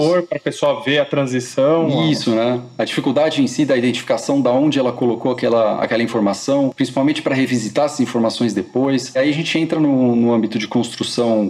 Obviamente o digital ele facilita isso infinitamente. A gente precisa trazer um parâmetro visual para essas pessoas, para elas conseguirem aterrissar em cada uma das atividades e principalmente conseguirem dentro desses temas se localizarem através de um código de cor, através de uma caixinha que tem uma relevância ali, através de um formato direcional de uma pirâmide, por exemplo, né, ou de uma seta. Então faz parte do nosso processo desenhar essas ferramentas baseado nisso. Como se fosse um produto, como se fosse uma interface. Exatamente, né? O tabuleiro do jogo, ele é um tabuleiro de jogo, efetivamente, né? A gente quis trazer ele para ele ser isso. As pessoas vão passando bloquinho por bloquinho, como se elas estivessem nesse ambiente físico, e obviamente o Miro é um facilitador disso, porque ele é gigantesco, a gente consegue deixar ele gigantesco, então as pessoas conseguem ficar muito bem focadas ali, andar pro próximo passo, né? Então tudo isso para justificar que, né, a gente realmente trabalha com a experiência daquele momento. As pessoas vão sair cansadas, mas não vão sair fadigadas, né? Elas vão sair... sentindo que deram tudo, né? Sentindo que deram tudo, mais satisfeitas, né? Então, a gente tem uma série de feedbacks bem positivos com relação a isso, a gente pode falar sobre isso em outro momento, mas geralmente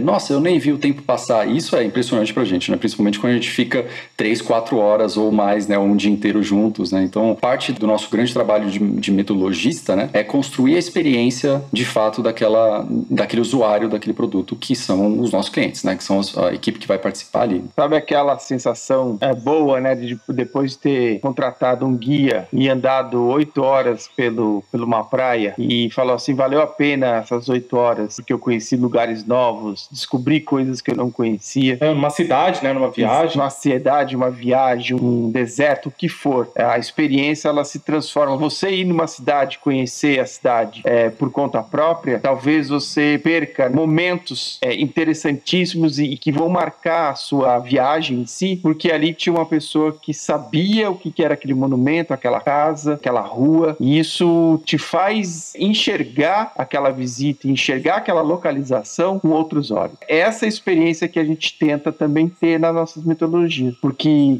além de você ter essa referência visual, né, que o próprio Miro te dá, dificilmente uma parede cheia de post-its e mesmo fotografada vai te trazer. No momento que você passa por uma setinha que a gente cuida, né, gente, com o maior cuidado, a gente vai lá, desenha, coloca uma cor, faz uma paleta de cores e aquilo se acende, aquilo marcou tanto que talvez essa informação, que pra gente a gente sabe que está num ponto desse processo, e ela precisa ser uma informação relevante e que precisa ser lembrada o tempo todo, a gente consegue atingir esse objetivo. Então são nuances mesmo de design gráfico, né? Se a gente olhar esses fractais, dentro desses fractais existem técnicas que potencializam esses processos. A gente está falando dos Canvas na parte do cuidado dele, né? E na parte de facilitar a consulta, ainda mais orientando por cores, né? A gente gosta de ter isso. Quando está falando de marca, fica tudo magenta. Quando fala de pessoas, é laranja. E depois vai para o mercado, a gente tem cores mais arroxeadas e azuis. Na hora de gerar ideias, tende para uma cor mais limão, verde. A gente faz isso para a pessoa ter na memória dela que aquela ideia estava em determinada cor. E é mais fácil para ela consultar. E isso é muito importante, porque diferente daquele PPT do Workshop de Design Thinking, que só tem as fotos da parede e ninguém consegue ler nada, né? Ou que virou um monte de cartolina enrolada num canto, as pessoas voltam no Miro depois de anos. A gente já viu, a gente tem mais de 200 boards no Miro. Há muito tempo a gente aprendeu que as pessoas vão voltar para consultar. É melhor que um relatório de 500 páginas, porque está visualmente estruturado, mas também é bom lá no começo. As pessoas terem a folha em branco, às vezes é apavorante. Anota aí quais são suas dores. Sei lá, cara, quais são minhas dores? Beleza. Então vamos pensar assim, quais são as pessoas?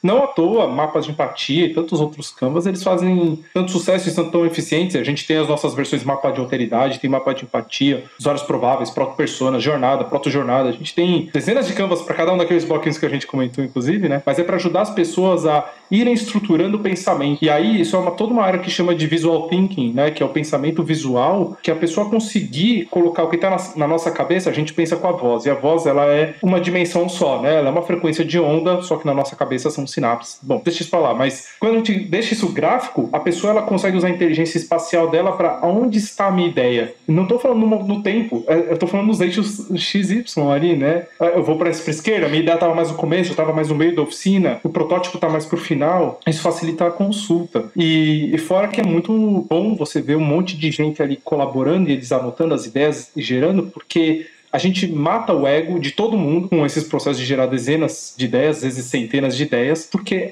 são tantas ideias e todo mundo selecionou tantas ideias e todo mundo filtrou tudo e todo mundo votou, todo mundo teve seu momento de falar, mesmo que em silêncio, se comunicar com o grupo, né? Olha, eu acho que isso daqui é urgente, eu acho que isso daqui é uma dor importante, eu acho que esse usuário é o mais relevante pra gente. Todo mundo teve seu momento. Mesmo que o líder decida outra coisa, ele vai compreender. E aí a coautoria, ela é plena, né? É em tudo, inclusive desenhando, listando features. A gente cria uma base de conhecimento gigantesca, que agora o grupo inteiro está 100% alinhado, ou o máximo que dava para ser alinhado naquele tempo em relação ao projeto, e você não vai precisar validar essas ideias com ninguém, porque a ideia é do grupo, a não ser que alguém tenha ali um borderline, né, seja bipolar, esquizofrênico, aí sim, essa pessoa ela pode ter um momento realmente de contestar o que ela mesma deliberou, mas no geral mesmo, não existe mais PPT para apresentar projeto. A gente não tem mais essa venda de projeto, convencer o cara que aquele projeto para ele é muito bom. Os projetos são de todos, do grupo, feito pelo grupo para o grupo, né? É uma coisa meio idealista isso, mas é a proposta que a gente tem mesmo. E aí avança melhor e a gente foca no... Aliás, voltando aqui, isso não termina nesse momento do workshop, a gente testa as ideias e pega esse aprendizado e fala, olha grupo, essas ideias, esse app aqui, a gente esqueceu de colocar um sistema de filtro, tá faltando tal botão, tá faltando a funcionalidade tal, soltar relatório. Não à toa a gente tem trabalhado tanto em projetos de digitalização de processos, né,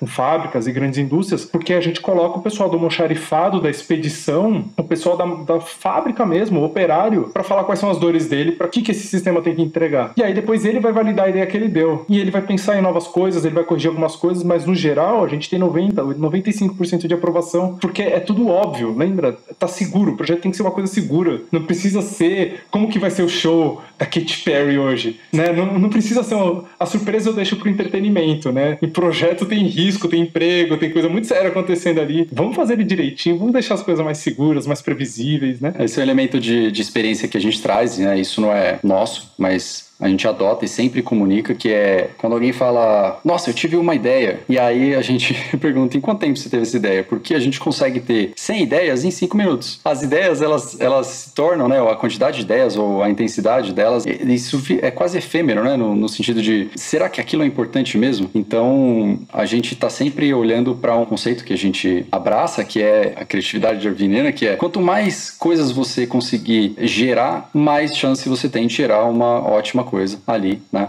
Ou algumas boas coisas, né? E nessa sequência. E aí você limita isso com relação ao tempo, porque senão você vai gerar infinitamente. E aí a grande questão é, essas que são muito boas, a gente precisa pegar elas e validar se elas são realmente muito boas. Eu acho que toda ideia, seja ela uma ideia simples ou até uma ideia muito sofisticada, ela é válida. Quando você compartilha essa base de conhecimentos, aquela pessoa que teve uma ideia que para ele é assim, cara, como ninguém nunca pensou isso? E quando esse compartilhamento está colocado na mesa, ele está visual, ele está sentido, todo mundo consegue navegar por esse emaranhado, ele até mesmo fala assim, minha ideia não era tão assim. Mas antes do processo, talvez ele achava a ideia dele, sabe, cara, vou fazer minha vida com essa ideia. Então tem isso também que o processo propicia, né? Quantas vezes a gente ouviu, cara, eu tive uma ideia aqui, mas eu nem coloquei, porque a gente avançou tanto e eu descobri tanto e eu aprendi tanto. E eu não tô falando só dos times, dos nossos clientes, eu tô falando da gente. A gente fala, cara, eu nem coloquei aqui, eu ia falar, mas o aprendizado foi tão grande no processo que, assim, a minha ideia, se colocada no momento errado, alguém poderia ter comprado e lá na frente ela ter recebido investimento e falhado, sabe? Então muitas vezes eu falei assim, ainda bem que isso acontece dentro dessas lógicas, ainda bem que isso acontece, porque a gente já viu, como a gente falou no início, fica todo mundo ali hipnotizado pela ideia, né? O canto da sereia, hipnotizado, e tem uma pessoa que sempre vende melhor do que a outra, enfim, todas são válidas. Eu acredito que todas as ideias são válidas. Falta, de certa forma, essa reunião, esse compartilhamento, essa união, né, para você poder parametrizar o que realmente dentro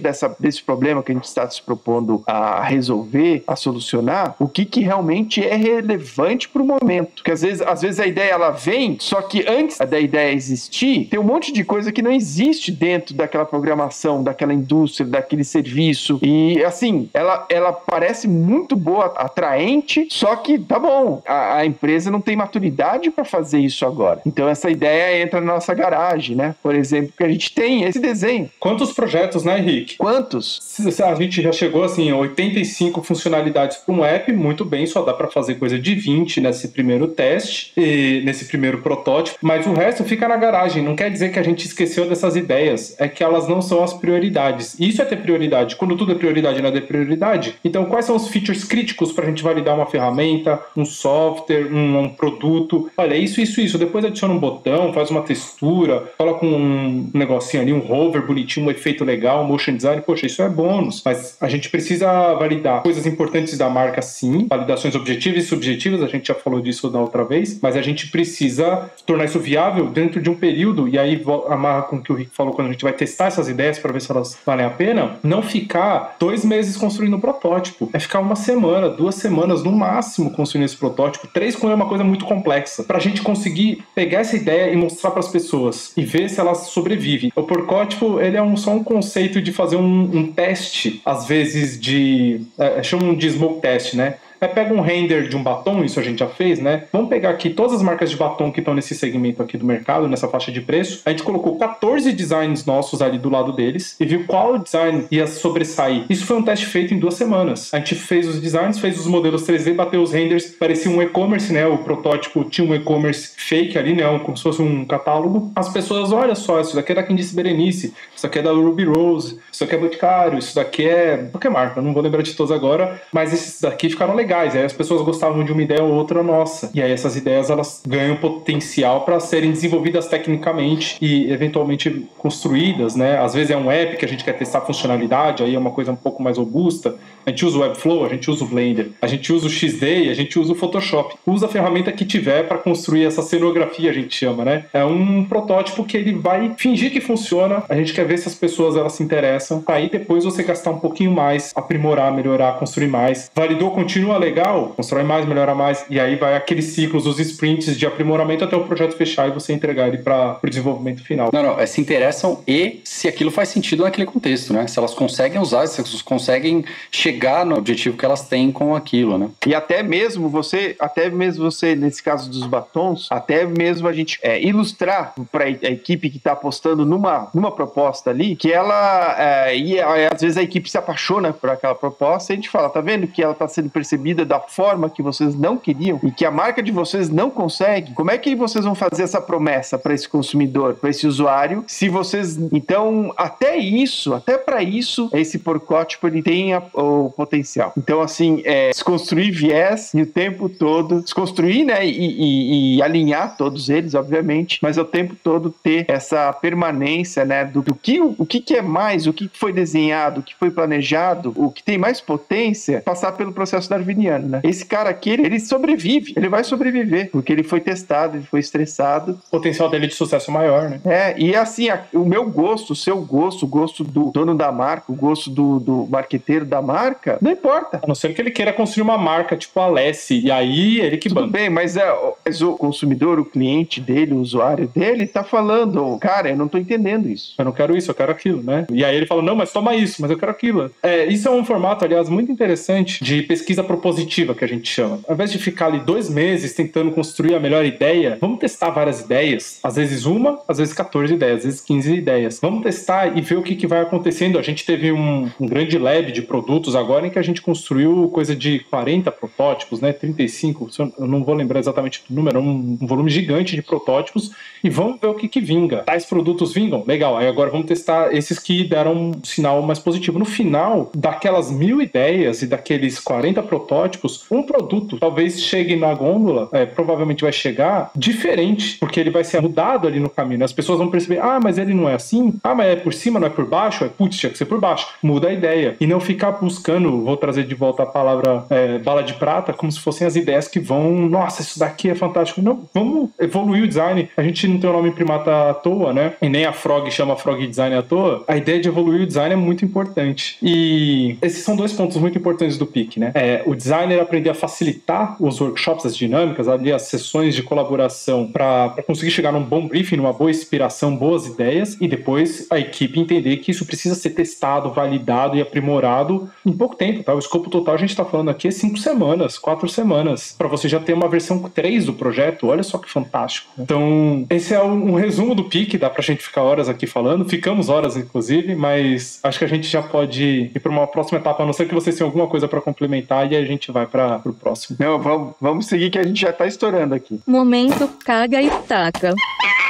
Acho que a primeira referência é uma referência que a gente já trouxe aqui, né? Que é o 101 Design Methods do Vijay Kumar, né? Ele é 101 Design Methods ou 101 Design Methods, não sei como é que é o título em si, mas é um compêndio de métodos, né? De ferramentas para design, né? De uma maneira geral. Muitas dessas ferramentas que a gente usa, elas têm bases nessas, né? Que a gente aprendeu, absorveu, manipulou, mudou, adaptou. Então, é um grande grupo de referências. Existem alguns, né? Mas depois a gente vai trazer um pouquinho mais de áreas para chegar ou plataformas onde você pode fazer isso, mas esse livro eu acho que é um bloquinho, um compilado bem interessante, organizado por temas, organizado por momentos, né? Então, bem legal. Um outro que eu queria trazer, que a gente já trouxe, é o canal do YouTube da NN Group. A NN Group é essa grande consultoria em design e são os masterminds aí do UX, né? Da experiência do usuário. Os caras são muito parrudos. E eles têm um canal, e esse canal ele é muito bem produzido, com tutoriais muito rápidos de 3 minutos, 4 minutos, onde você consegue absorver uma ferramenta ou um conceito muito rápido. Então, vale muito a pena ver. NN Group, YouTube, tem infinitas coisas lá. Ali você vai perder um bom tempo. É legal se você já tiver uma referência e quiser procurar uma referência específica, é mais fácil de consumir, né? Se você entrar lá, você vai ver um monte de coisa. E é muito legal porque eles têm uma organização por cor, né? Por temas, então é bem interessante de absorver. E por último, um livro que é de um professor meu sobre meta-design. Então, o livro chama Meta-Design, que é do Caio Vassão. E ali é uma exploração sobre as bases de como a gente faz o meta-design, sabe? Então é um meta-design. É uma coisa muito profunda, estruturas base de mecânicas e como tudo isso funciona, da onde que veio conceitualmente, por que se constrói, né, métodos assim, ou por que se constrói as coisas, como você consegue mudar o seu jeito de entender ou olhar sistemas que são muito complexos e deixar eles menos complexos, né, fazendo uma análise pontual, né, mudando o seu nível de abstração e sua distância, como você consegue organizar e classificar cada um desses elementos dentro do sistema, como esses sistemas se comportam, né? Isso tem uma base de análise de inovação que é muito parruda, muito legal. Não é um livro fácil, mas é um livro rápido e com muita referência, né? Então, dali você consegue sair para vários lugares, você consegue pegar temas. É uma experiência bem interessante de leitura. Então, vale muito a pena se você se interessa por esse nível de meta-design, né? É o nível loucura, mas ele é bem legal. Então, vale muito a pena. Só uma menção rápida. Os livros de design de serviços normalmente trazem um pouco mais de conteúdo sobre metodologia, né? Diferentes dos livros de design de produto, por exemplo, ou design gráfico, né, que talvez eles trabalhem mais técnicas produtivas, né, uma análise com relação a materiais e construções, mas os serviços, como é algo que não é um objeto, né, ele tem uma consequência que é bem mais complexa, normalmente se tem bastante conteúdo de metodologia, né, ou métodos em si, então vale muito a pena ver livros de design de serviços de uma maneira geral, né, é isso aí. Eu vou, como a gente falou dessa questão de decolonizar um pouco o nosso conhecimento, e acho que essa live tem esse objetivo, mesmo a gente lendo e observando absorvendo o conhecimento que vem do exterior, mas eu acho que eu quero trazer aqui um brasileiro que fez um trabalho muito bacana com o Lean Inception, que é o Paulo Caroli. Ele tem um livro, que é um livro também super acessível, né? O Lean Inception, como alinhar pessoas e construir o produto certo. Basicamente, o Caroli, ele fala do MVP, como é que você chega numa construção interessante do MVP, e dentro dessas orientações de pesquisa que a gente falou, né? E se a gente parar para pensar que a Primata é orientada tanto pelo pragmatismo, pelo transformativismo, pelo construtivismo e principalmente pelo método científico, e dependendo do cliente, dependendo do desafio, dependendo da própria resposta que a gente precisa dar, né, na nossa orientação, isso tudo envolve suposições que são filosóficas e a gente tem que ter algumas estruturas mais teóricas para dar vazão a esses conhecimentos, porque começamos a trabalhar com artefatos físicos e hoje a gente consegue desenvolver até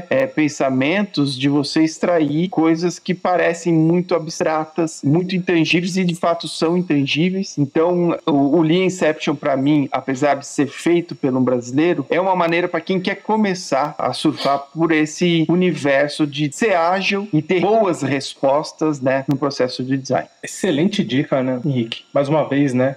Esse livro do Caroli mudou também, a gente leu e, que animal que tem um brasileiro fazendo algo assim. A gente demorou para encontrar esse livro, né? Aí só só alguns anos que a gente leu. É muito bom, inclusive já emenda com a minha outra dica, que é o Miroverse, do Miro, que é onde todo mundo faz os seus templates e coloca ali os canvas e como que conduzem o workshop, né, o passo a passo do workshops. E o Caroli tem lá o MVP Canvas estruturado no Miroverse, é um dos Miros mais apreciados da comunidade toda, então é um lugar incrível para achar workshops. Indo nessa mentalidade de universo, holística, tem um site muito bacana, não sei se a gente já deu a dica ou não, mas cabe sempre aqui, principalmente para quem tá mais no soft, né? Não quer chegar lá no meta design, coisas que são valiosas para a vida, Laws of UX, do John Jablonski, bem legal. Ele é um livro que, se você achar o site, ele resume várias premissas de cognição, comportamento, usabilidade e tal. Muito legal, assim, um site super gostosinho de ver, visualmente muito bem desenhado ali, tem os posters de cada regra de usabilidade, bem legal. Depois eu vou trazer duas dicas rápidas aqui da IDEO, né? Tem o Design Kit, super difundido, o kit de ferramentas da IDEO, né?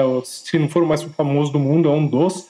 Tá lá no site, dá um Google, Design Kit IDEO. Eles colocam lá nos momentos do projeto, né? Quando tá pesquisa, criação, prototipagem e tal. Bem legal, tem vídeos para as ferramentas também, então super interessante. E a IDEO também tem um outro set de ferramentas que é para design circular, o que é bem legal para quem tá querendo uma coisa mais hardcore e mais revolucionária, né? Porque esse vai ser o mote dos próximos anos, né? O foco na sustentabilidade. Então, duas dicas aí da IDEO. E agora eu vou emendar com as dicas do Design Sprint. Falamos do livro do Design Sprint do Jake Knapp. Leiam o Design Sprint se não leu. Super livro legal, tá? É assim, no sábado com chuva não vai dar rolê nenhum, dá pra dar uma lida ali bacana nele. É um livro legal, ele vai contando as histórias e os causos e as ferramentas e como as coisas acontecem. Que didática, aliás, né? Impressionante. E pouca gente sabe que sobre o Design Sprint, existe um site aí, tem que dar um Google, tá? Que eu não vou lembrar o URL, é uma URL meio confusa, mas é Design Sprint Kit, só que fica dentro de uma hospedagem que chama With, de With, né? W-I-T-H, com Google. Então, procura Design Sprint Kit with Google. No Google, que provavelmente você vai achar lá, né? E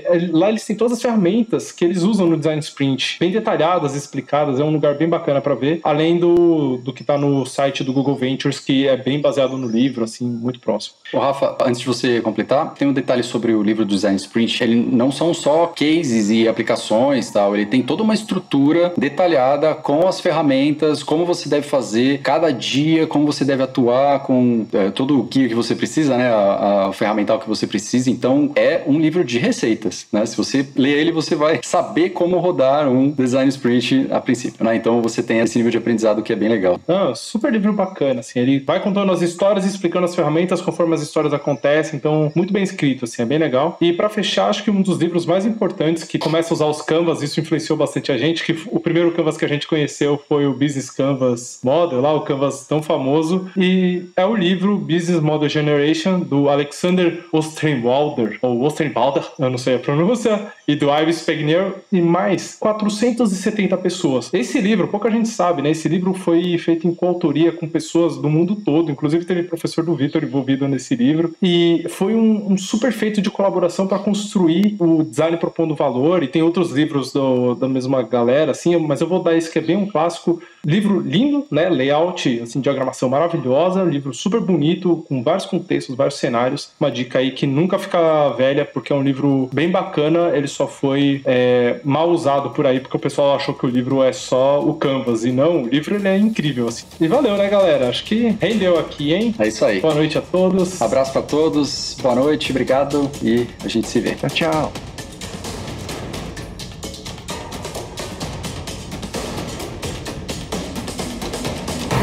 O Papo Primata é uma realização Primata Criativo em parceria com o estúdio Santeria.